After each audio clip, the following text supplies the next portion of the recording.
Hey everybody, it's Jason with the Boardgame Mechanics, and today we're going to take a look at a game called The Finest Fish.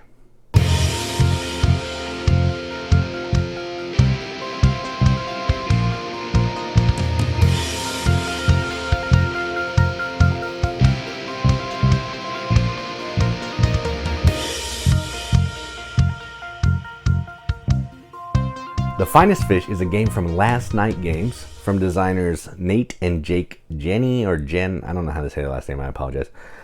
Plays 2 to 4 players, 30 to 60 minutes, ages 8 plus. 8 plus might be a little on the young side because some of this stuff is tricky, but I don't know. I'm terrible with age, so play it with your kid if they can handle it.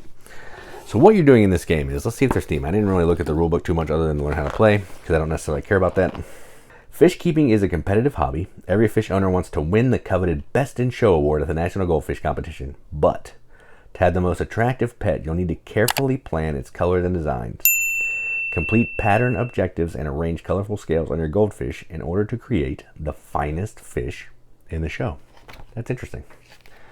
So what you're doing in this game effectively is, I'll show you the components later, is you are placing scales, wooden scales, onto your fish to form patterns, just like that said.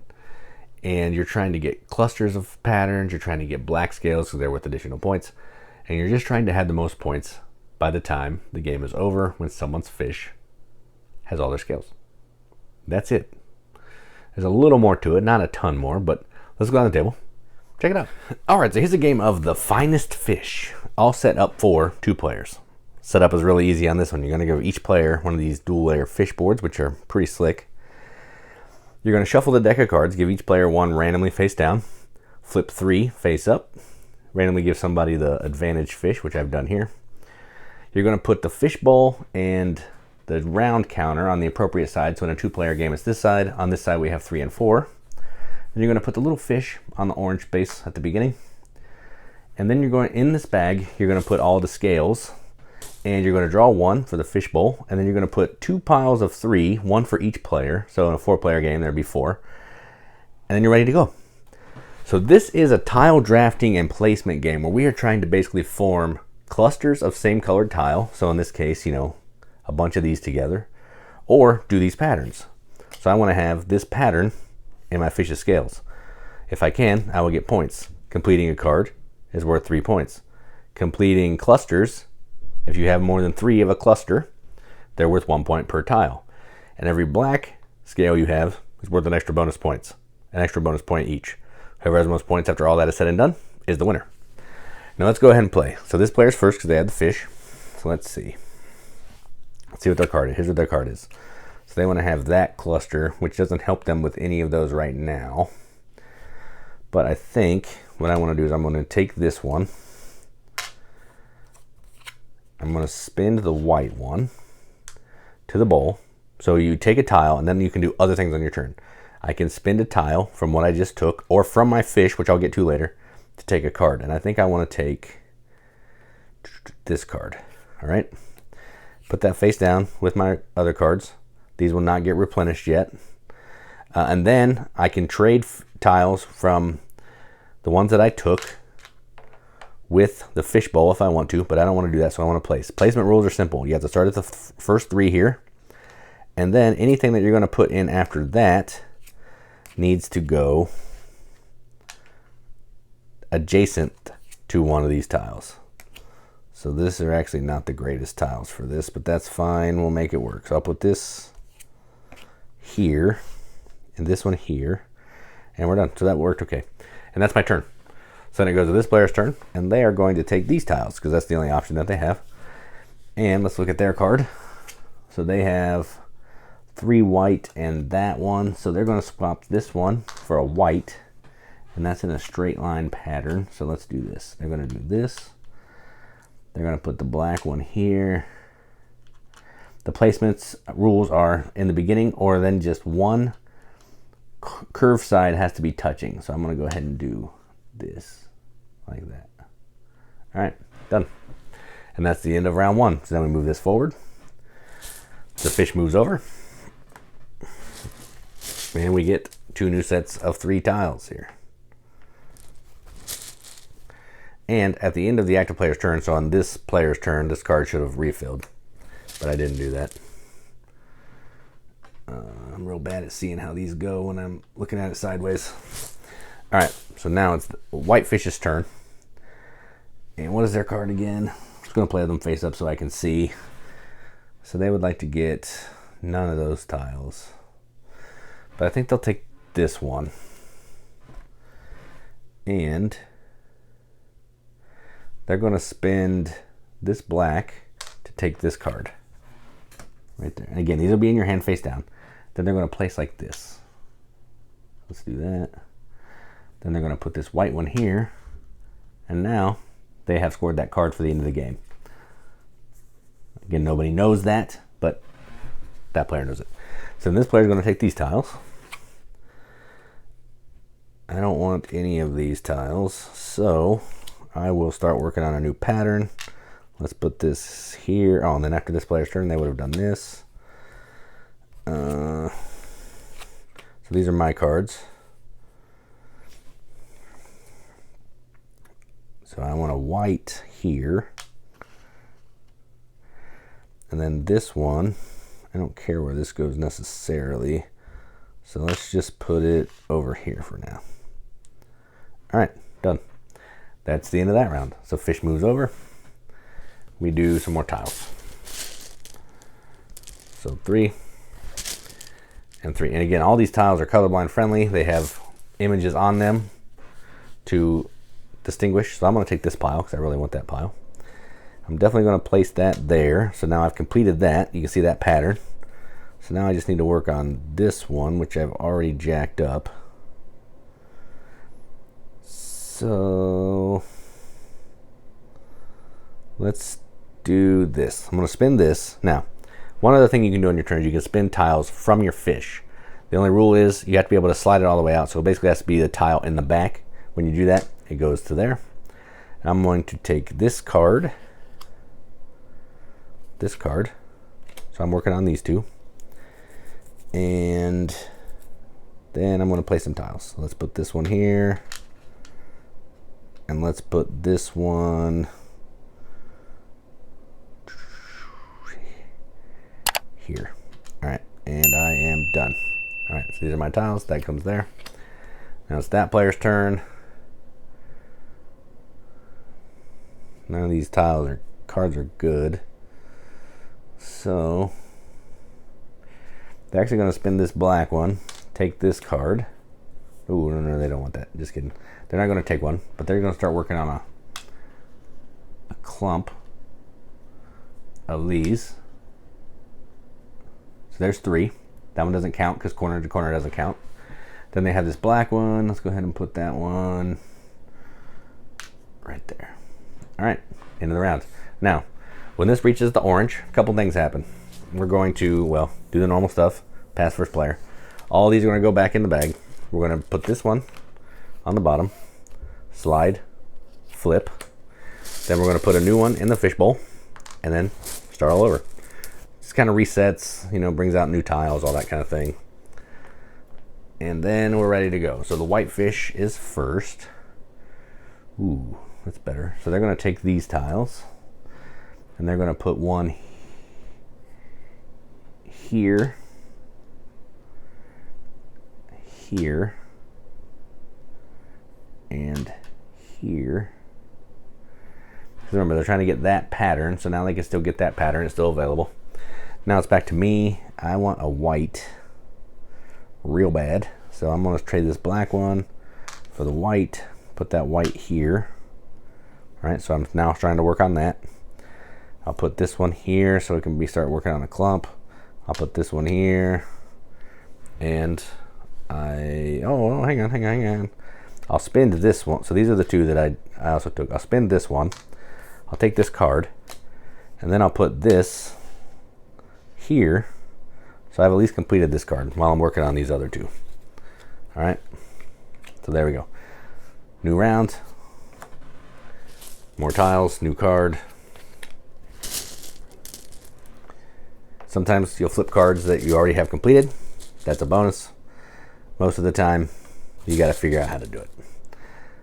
So the black fish is first. And let's see. I'm going to... These cards stink. I'm going to take this one. And I'm going to try to make this work. So, one. Oh, dang. Let's not take that. Let's take the other ones. I'm going to take the other ones. So let's put this one here. Here. Nope, here. All right. And then we'll do 1, 2. So now I'm setting myself up for one of these, for this one, and that's good. So it's that player's turn. They want the tiles that I took because I'm a jerk.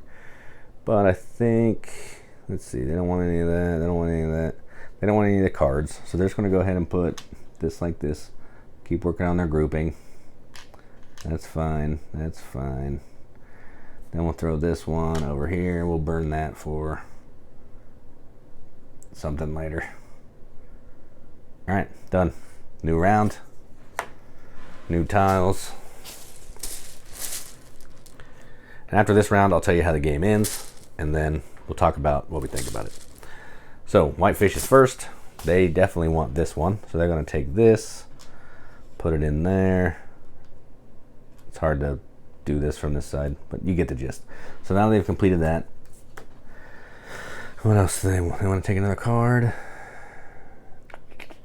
No, they'll use this black one here. I'll put this one here, keep the pattern going. Okay. Now it's to me, I have these tiles. I don't want any of these. Oh, I do. I want this one. Sweet. So this can go here. I complete that one. Now I need to figure out how to do this next one.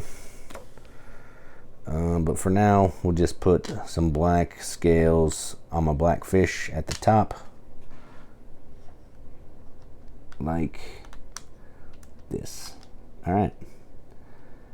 And that is the end of that round. All right, so again, we would clean up all that kind of thing. And the game's going to keep going like that until someone has filled in their entire fish with pieces. And then we're going to score. So you score 3 points for all of these cards, which in this case, I think I've completed most of these. Let's see. So this one, I do have that pattern right there. This one, I do have that. It's on the bottom. This one, I do not have. This one I have. So that would be 9 points. Each card's worth 3. So I'd have 9 points. Then you would look at your biggest cluster of scales of 3 or more. So I'd look at mine. These connections on the corner don't count. So they have to be kind of a curved side touching a curved side. I only have connections of 2. Black doesn't count for this. So I'm not going to get any cluster points. This player has 4 here, 4 here. So they would get 8 plus whatever cards they did. And then you're going to score 1 point for all of your black scales. They don't count for clusters. They're never on cards, but they're worth a point. So I'd have 2. They'd have 4. And then if this was the end of the game, whoever had the most points is the winner. And that's how you play the finest fish. Let's go up to the top, see what we think about it. All right, so that was the finest fish. Let's look at the components, because I love them. Fish boards. I showed you this one. Fantastic. I didn't show you this one. Also fantastic. A little goldfish. This is more traditional orange goldfish. This is my favorite one. This one looks so slick. I played this one game and I was just trying to get all the black scales because I wanted it to be like a blacked out fish. I thought it would be cool. I didn't win. I did win the game, but because I had so many black scales, I neglected some other things, so I almost didn't win. But it's fun. I had a good time. Great components. The cards are really nice quality. They're thick. They're not linen finished, but they're thick. They're not going to get beat up. They're easy to see what's going on. They're colorblind friendly. They have icons on all the colors, so you can see all that. And I have played it with someone who is colorblind. They did not have an issue, so that is good testament to them. I think all these cards are different. I don't know that for sure, but a lot of these, I haven't gone through and checked, but I think most of these cards are different, if not all, which is pretty awesome. So tons of cards. Look at all these cards here. Tons of cards you're going to play with. You're not going to get through them all. So tons of cool patterns. Bag of scales. The bag is really nice. The scales are fantastic. Wooden bits, you saw them. They're a cool shape.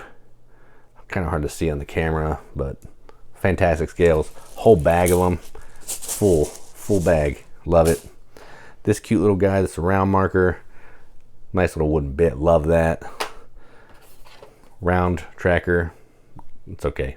It's effective. Fishbowl is cool. I may try to get like a little like plastic fishbowl or something, because that would be fun to actually throw the scales into. And then scorecard. Here's one of our games. Scorecard. Scorecard's nothing fancy, but it's effective. So yeah, components are top notch. Now let's talk about the gameplay. I freaking love this game. Spoiler. So we were at Origins this past week when I'm recording this, so late June 2023. And we went to this booth from Last Night Games. It was over in the corner. We were just walking around seeing the thing. And this was I think this game, if it wasn't on my anticipated games of Origins, it was one that I at least considered. And the reason I considered it, because I thought putting the tiles on the fish was an interesting idea. I didn't know much else out of it. I saw the pictures. I thought they looked cool. The fish with the wooden scales on it just struck me. I liked it. So we went to this booth and I saw the game. I asked about it. They talked to us about it. We bought it. We also bought this other game, which I'll be covering later, called Horticulture, which is a little flip and right. More about that later. And man, at the con, I played this twice. We played it since then, and I can't get enough of it. It's super great. It seems like a little unassuming, simple game where you're putting these tiles on this fish, which is fun in itself, placing the tiles down, making a cool pattern on your fish. But then you have all these cards that are coming out where you are trying to get all these tiles. You're trading with the fishbowl. You're maybe spending some tiles on your fish because you need this card because you've already completed that pattern, or you're going to take this card because you think you can complete this pattern, and then you're hoping to get the right tiles, and you're exchanging with the fishbowl. What is a simple game turns into this just monster of crunchy, brain-burning decisions that by the time you're done, you're like, wow, that was a super fulfilling game. And it was all based on putting little wooden bits on this fish. And I don't know how they did it, but I'm a fan of this company. They have a game called Life of a Chameleon, which I want to try. Won the Mensa, so I'd like to check that out and see what that's all about. But this one and the little other one that I'm going to be talking about later are great games. And I have never heard of this company before. I think maybe one. Yeah, I heard of the Chameleon game a couple years ago, maybe last year, but I didn't look into it. That's just where it stopped. But now that I know what these games are and what they're about, this company's on our radar. Last Night Games is fantastic. Anytime they announce a game, I'm going to be looking at it because this unassuming fish is one great game. So, all that being said, this is going to get a BGM. Just have to seal. This is going to get an 8.5 out of 10 on BGG, which is a 4.25 out of 5 wrenches on an arbitrary wrench scale. That means absolutely nothing, but we like to give the games that we enjoy, and that's what I'm going to do. So that is the finest fish from Last Night Games. I'm Jason with the Board Game Mechanics, and as always, keep gaming.